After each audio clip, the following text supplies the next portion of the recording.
I'm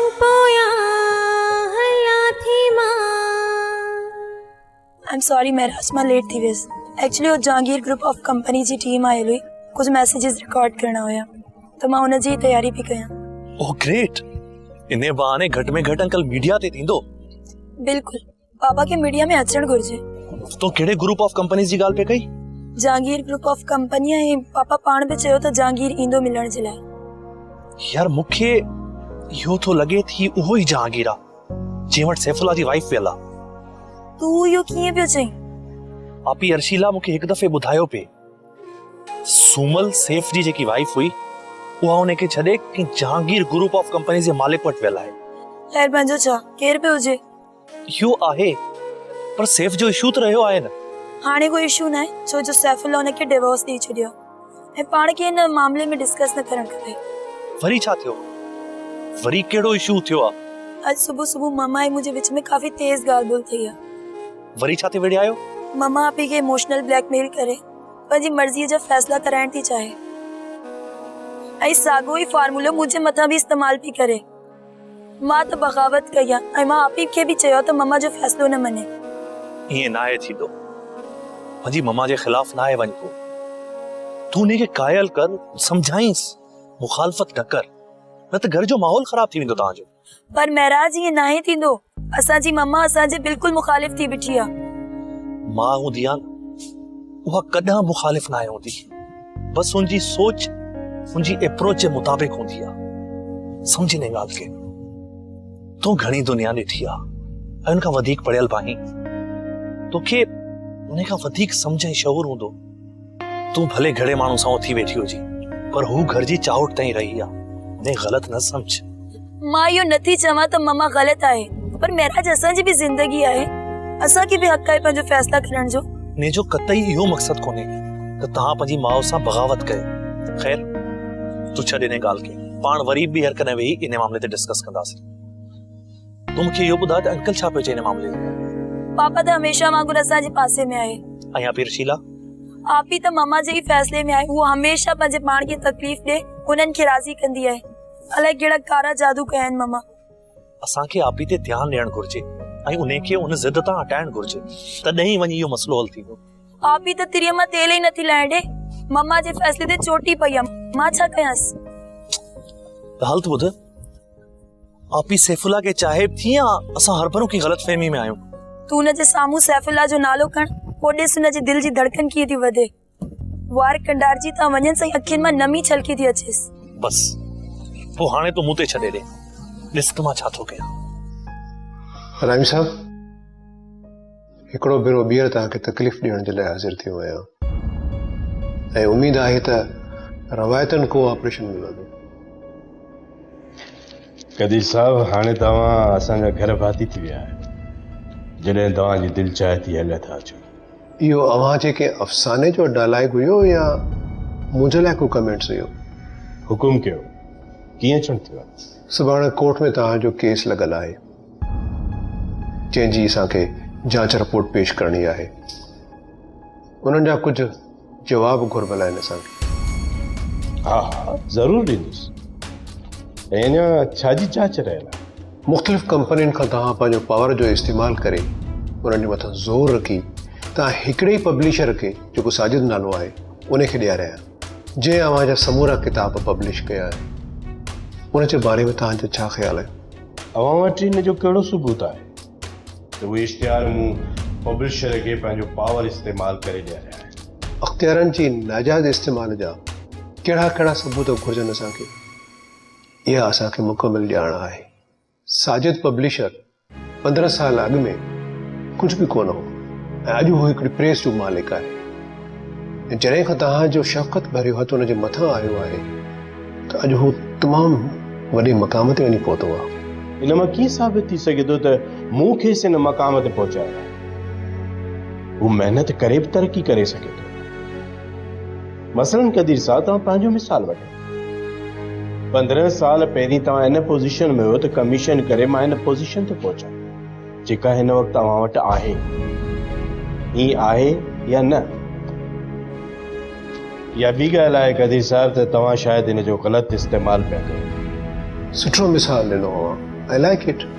त असां वटि कुझु सबूत आहिनि। कुझु कंपनियुनि जे सीओ असांखे लिखत में इहो ॿुधायो आहे त तव्हां उन्हनि ते अप्रोच कई त इहे इश्तिहार जेके आहिनि से साजिद पब्लिशर खे ॾिना वञनि। ex-CEOs? Good. I like your investigation. मूंखे ॾाढी ख़ुशी थी तव्हां अहिड़े अंदाज़ में जांच कयो पिया। बाय द वे उन्हनि ex-CEOs खे कंपनी छॾे केतिरो वक़्तु थियो आहे कदीर साहब? कुझु हिन बारे में बि मालूम कयो अथव? छा अव्हां साजिद पब्लिशर जे इनकम टैक्स जे रिकॉर्ड खे जाचियो ऐं परखियो आहे या उतां अव्हांखे का अहिड़ी शायदि मिली आहे सवाइ इन जे त हुन मुंहिंजा किताब शाया कया? कागज़ी कार्रवाई में अवां ऐं अवां जा साथी त काफ़ी माहिर आहिनि, पर असां शक जी बुनियाद ते घणो कुझु करे सघूं था। मां सम्झां थो कदीर साहब तव्हां ग़लति पिया चओ। तव्हां मूं ते ईअं इल्ज़ाम हणी मूंखे डिस्टर्ब नथा करे सघो। मां हिन सोसाइटी जो अहम फ़र्द आहियां ऐं हिकु लेखक जी हैसियत में मुआशिरे जी नफ़्स ते हथु रखण जो फ़न ॼाणींदो आहियां। मूं असां मुकमिल सहकार कयो आहे। वो अव्हांखे किथे बि फेरायो या मुंझायो न आहे। मञोसी जनाब खे त अवां बरहक़ कयो पिया, पर असां वटि कुझु अख़्तियार ज़रूर आहिनि जिन खे असां इस्तेमालु करे सघूं था। असां अवां जे मर्तबे जो ख़्यालु कयो आहे, न त असां इन इन्वेस्टिगेशन कोन कंदा आहियूं जीअं हींअर कयूं पिया।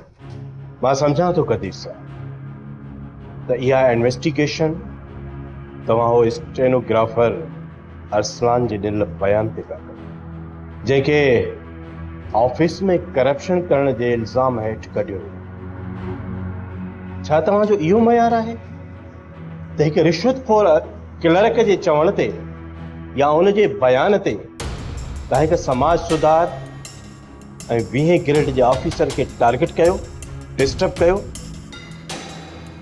त पोइ ठीकु आहे कदीर साहब, अव्हांखे जेको करिणो आहे सो कयो। मां पाण जेको बचाव में करे सघां थो कंदुसि। पोइ ॾिसूं था त इंसाफ़ जे पाछे में केतिरो अचे। इहो रिएक्शन ॾिसण जे लाइ त मां मुसलसिल कोशिशि करे रहियो हुउसि ऐं तव्हां पंहिंजो इहो रिएक्शन काफ़ी देरि खां पोइ ॾिनो आहे ऐं इहो ई मां ॾिसण खे चाहियो। मां सम्झां थो कदीर साहब त तव्हांखे हितां वञो छो त मूंखे ऑफिसर तमामु घणा कमु कया। पाण कोर्ट में मुलाक़ात कंदासीं। तव्हांजो इहो अंदाज़ ॾिसी मूंखे ख़ुशी थी आहे। मां इन परेशानी में हुयुसि त अवां मुसलसिल एतिरो खरो ऐं तिखो लिखो था, पोइ अव्हांजो इहो अंदाज़ रिएक्शरी छो कोन आहे? छा तव्हां अंदर खां ॾिनल आहियो या ॾिनल ऐं कायर त न आहियो तव्हां? जे ईअं आहे त पक सां तव्हां ज़रूरु गिल्टी किथे ज़रूरु हूंदा, पर न, अॼु अवां इहो ॾेखारे छॾियो आहे त तव्हां पंहिंजे लिखणनि जी अरडा ऐं विजनरी आहियो। Thank you so much for your complement.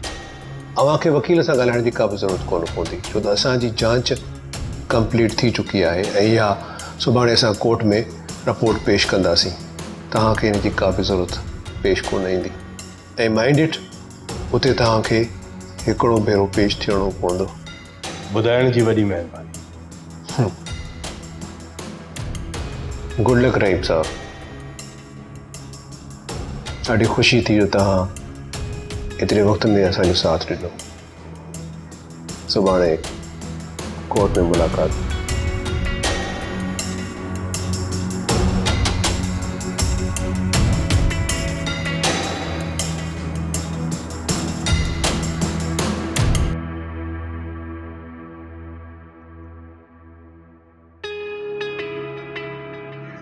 Please अर्शिला call attend कर। हेलो, तव्हां सां ॻाल्हि थी सघे थी? जी जी सेफ बिल्कुल थी सके थी। साइमा, अर्शिला मुंहिंजी कॉल अटेंड न पई करे। छा मुंहिंजी हुन सां ॻाल्हि थी सघे थी? बिल्कुल, बट हिन वक़्तु आप ही कमरे खां ॿाहिरि आहे ऐं शायदि कोई महिमान अचण वारा आहिनि, शायदि हुन में बिज़ी हुजनि। मां तव्हांजी ॻाल्हि करायां थी। ओके ठीक आहे, मां वेट कयां। ख़ैर त आहे न सेफ साहब? हा हा बिल्कुलु ख़ैर आहे, बस थोरो ज़रूरी कमु आहे। ओके ओके, मां कॉल कयां थी तव्हांखे, डोंट वरी। Thank U. आप ही जो फोन आहे किथे? मुझे ख्याल आया त हिते ही हिन ड्राइंग रूम में रिकॉर्डिंग करा दे जो हिन जी कैपेसिटी तमामु सुठी आहे। बाबा प्रोडक्शन टीम पाणे डिसाइड कंदी त रिकॉर्डिंग किथे कंदा। महिमाननि जे लाइ मानी बि थींदी छा? मानी तव्हां करे छॾियो, थी सघे तो न खाइनि, जे खाइनि त जी बिस्मिल्लाह। अर्शी आपी हिकिड़ो मिंट हेॾे त अचो। अचां थी, ख़ैर आहे?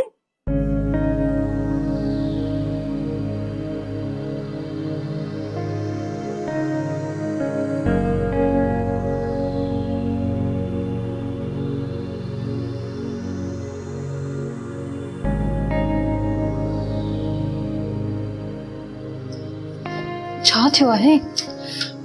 आपी त मुंहिंजो फोन किथे आहे? चार्ज ते लॻल आहे। ख़ैर त आहे? सेफ जी कॉल आई हुई, तव्हां सां ॻाल्हाइण चाहे पियो। मूंखे न आहे ॻाल्हाइणो। आपी प्लीज चयो न, न आहे ॻाल्हाइणो।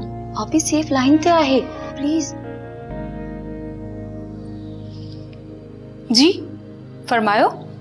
हर्षिला मां सम्झां पियो त तूं मूंखे पाण खां परे पई करे ऐं मां आहियां जो तोखां परे थियण न पियो घुरां ऐं हिन वक़्तु वाकई में मूंखे तुंहिंजी सख़्त ज़रूरत आहे।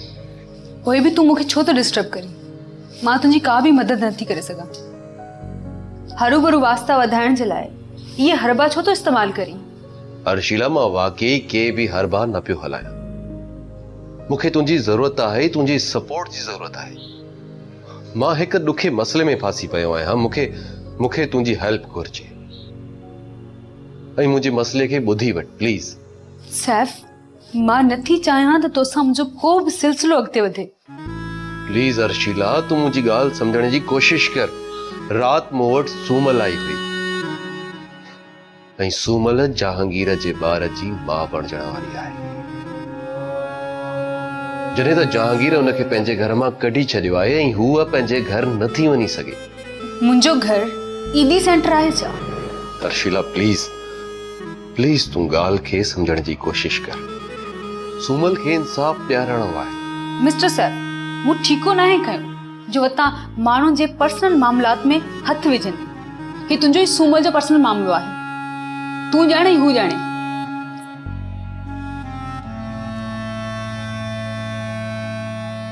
हेलो हेलो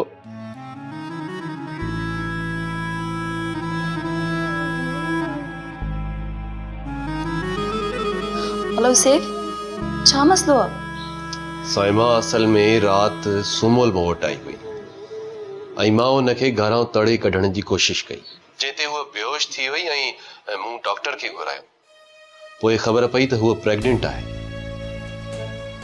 ऐं हूअ गुज़िरियल 1 साल खां जहांगीर सां रहे पई। हाणे उनखे घर मां कढी छॾियो आहे। जॾहिं त उनखे रस्ते तां हटाइण लाइ हुन सूमल जो एक्सीडेंट बि करायो आहे। पोइ अव्हां छा था चयो हाणे? हूअ हाणे पंहिंजे पीउ माउ जे घर बि नथी वञी सघे। बसि सूमल खे इंसाफ़ ॾियारणो आहे ऐं जहांगीर खे वाखो कराइणो आहे। छा उहो जहांगीर उहो त न आहे जंहिंजूं हिते खोड़ सारियूं कंपनीज़ आहिनि? जहांगीर कंपनी जो CEO? एग्ज़ैक्टली इहो ई आहे। इहो ई जहांगीर आहे, दोगलो माण्हू। त पोइ अव्हां फिकर न कयो, इहो कमु तव्हां मूं ते छॾी ॾियो।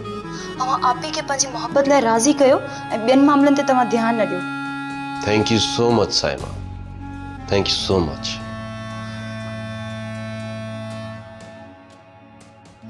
जेकॾहिं अॼु जहांगीर ग्रुप ऑफ कंपनीज़ जो इहो ई CEO आहे त पोइ मां हिन अणॼातल बिज़नेसमैन खे आईनो ॾेखारींदसि।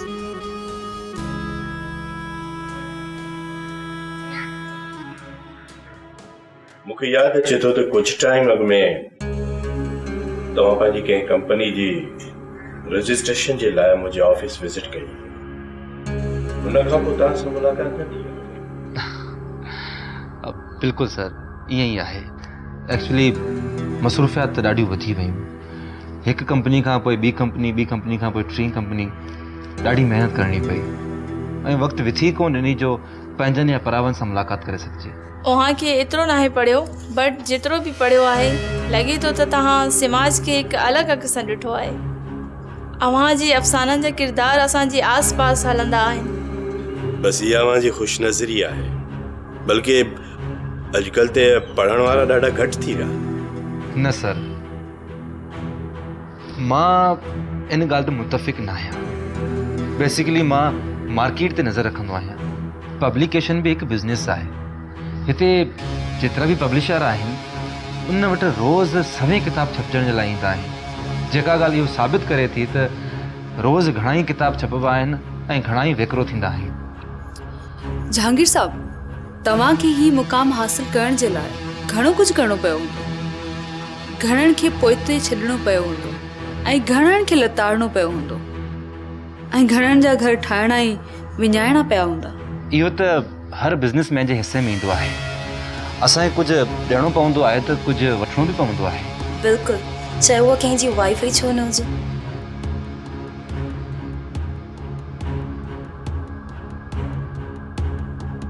माफ़ कजो, इहो मां अव्हांखे कोन पई चवां।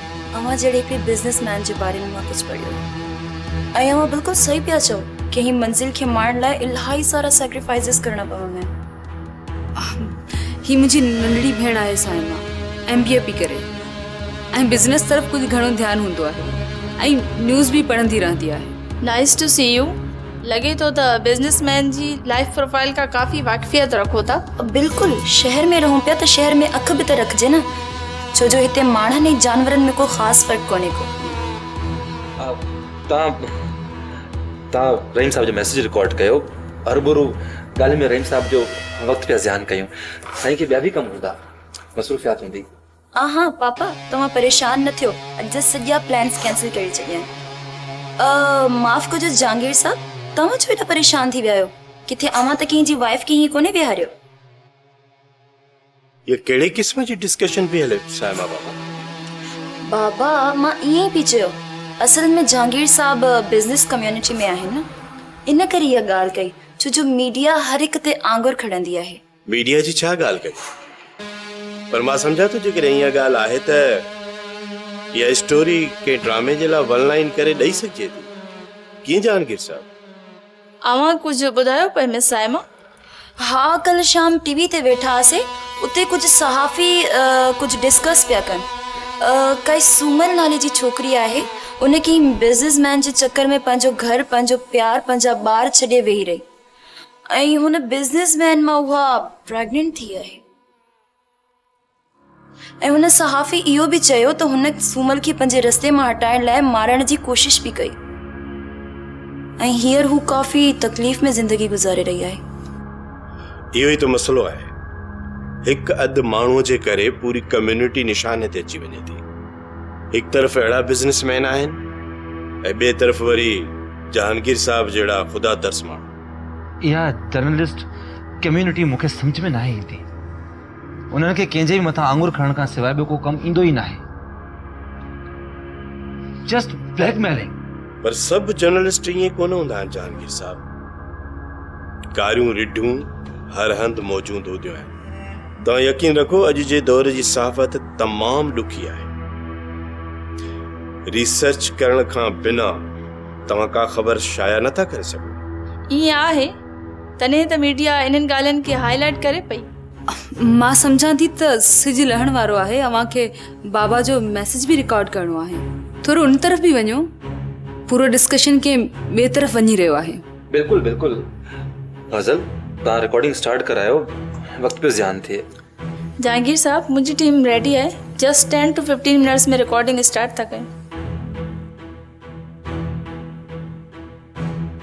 हाणे त जहांगीर मुंहिंजे कंहिं बि मैसेज जो रिप्लाई ई नथो करे, न ई वरी मुंहिंजी कॉल थो अटेंड करे।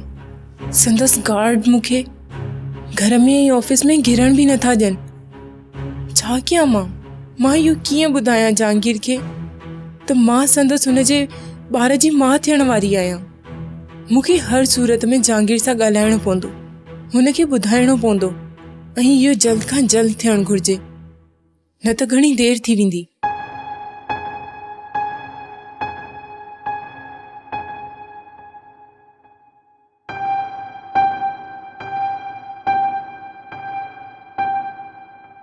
जहांगीर खे मूंसां ईअं न करणु घुरिजे। हू त मूंसां मोहबत कंदो हुयो, पोइ ईअं पल में परायो छो करे छॾियईं मूंखे। अॼु त मुंडा ॾिसे ई कोन थो ऐं मुंहिंजो हाल बि नथो पुछे। अॼु मुंहिंजी जाइ कंहिं ॿिए खे ॾेई छॾी अथई। आख़िर जहांगीर मूंसां ईअं छो कयो? मूं त खेसि हर सुख ॾिनो, पोइ ईअं छो? मां त जहांगीर जे लाइ लक हुयसि, क़िस्मत हुयसि हुनजी, पोइ छो हुन पंहिंजी क़िस्मत खे पाण खां परे करे छॾियो आहे?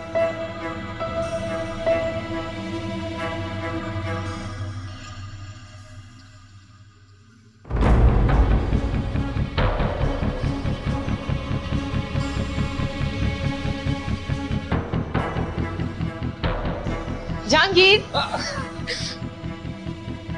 मां तुझी किस्मत आया ना, तो पोए पकड़े ॾेखार पंहिंजी किस्मत खे। अच अच जहांगीर, हेॾा हेॾा। जहांगीर पकड़ त सही ना मूंखे। जहांगीर मूंखे पकड़ त सही ना, छो थकिजी पए छा? हाणे तोखे पकड़ियां थो। पकड़, अच हेॾा। अच्छा अच्छा बस बी हिकिड़ो मिनट बीहो। ठीक त आयो न तव्हां?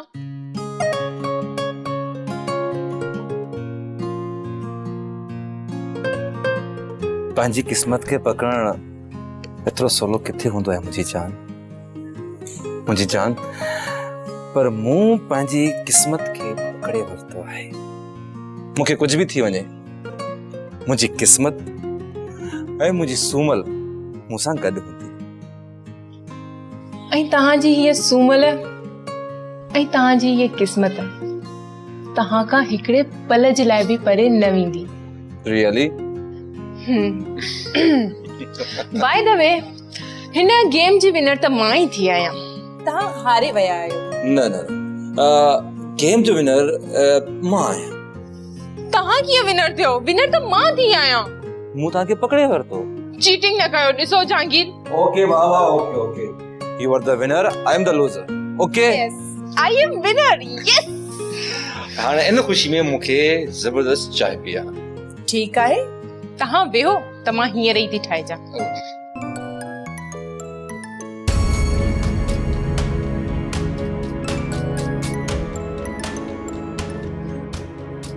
हेलो सुमल, तू कीअं आई?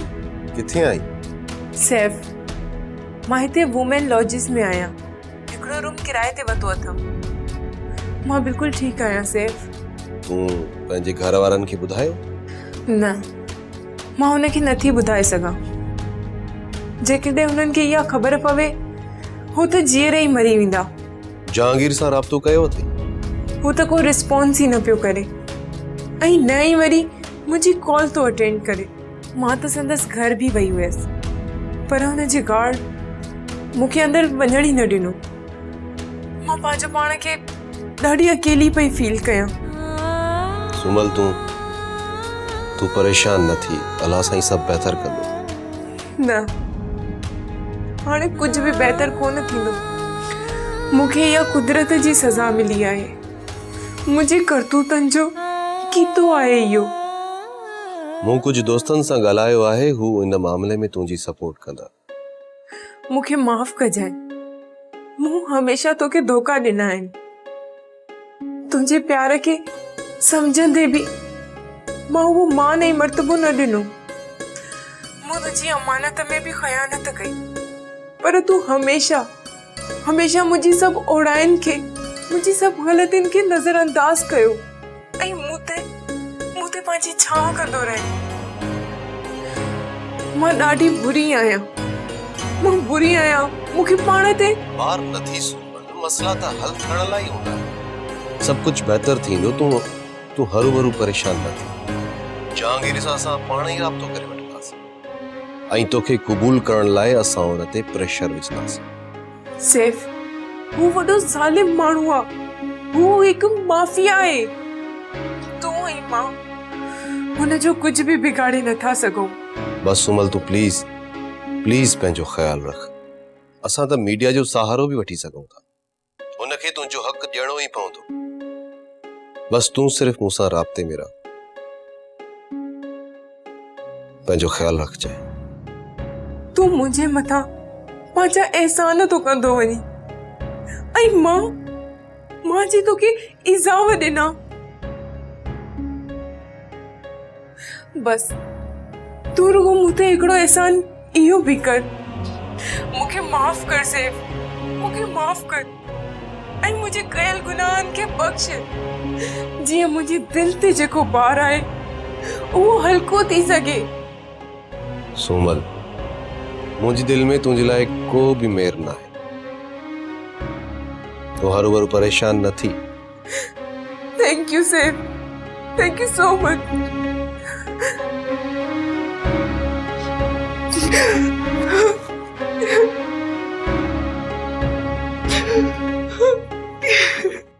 ड्रामा सीरियल पाछन पोयां जा तमाम एपिसोड्स ॾिसो HD क्वालिटी में। विजिट करियो असांजो YouTube channel Sindh TV HD drama.